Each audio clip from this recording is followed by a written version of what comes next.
during our pivot point, seeking advice. Great topic. I'd like to share with you a incident, could have been a crisis if it got out of hand, with my schooling. I work for Georgia Military University, and we are a junior college, and I teach online. And my situation could have become a crisis. Um, this is how it happened.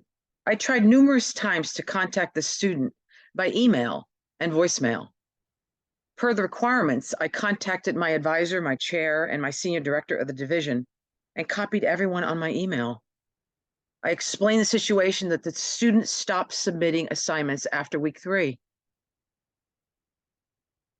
The deadline to drop a course was approaching fast, and if a student did not contact me soon, she would actually get an F in the class.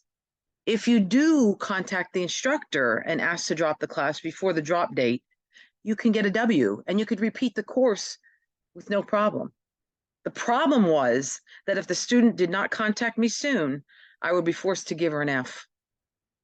So she never contacted me, nor her advisors, and I was forced to give her an F.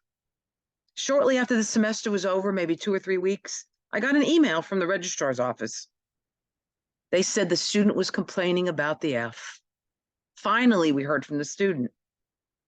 So I had to contact all my levels of administration and involve every one of them and include them and submit all the paperwork to prove that the student stopped submitting assignments after week 3. It was very distressing.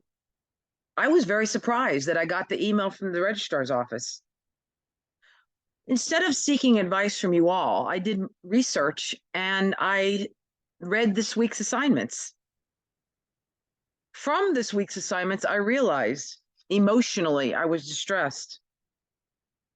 This is what I think I should have done. I should have kept contacting the student before the end of the semester.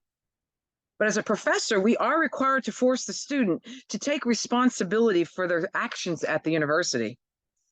I should have involved the administration early in the semester to inform and keep everyone up to date on the student's progress after week 3.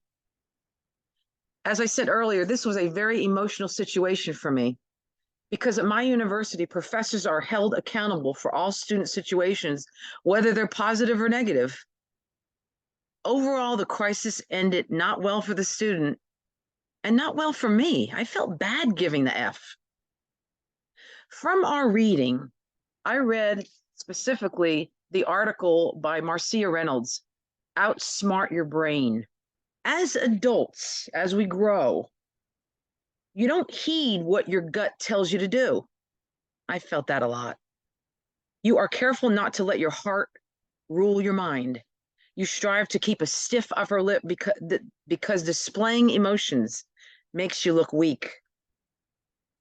I worried about this. My cognitive brain lost touch with the emotions expressed in my body.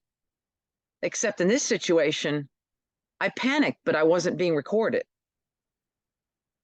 We must import our data and even worse, have learned to numb ourselves of all of our senses when dealing with crisis. There's a quote by Viktor Frankl in this week's reading in Man's Search for Meaning. He says, between stimulus and response, there is space. In that space is our power to choose our response. In our response lies our growth and our freedom. So if you look at the screen, according to the author Siegel, he talks about how to prevent a crisis. I couldn't really prevent this one that happened to me. I was prepared. I did all my research before I contacted anyone. I didn't really need the media. I didn't have to advertise for this particular crisis except the administration. I took on really good leadership skills because I contacted everyone and copied everyone right away on the situation, and I took good action. I communicated clearly, but I probably should have communicated early on. And did I recover? I recovered, but I don't think that I took action fast enough. What do y'all think? Thank you.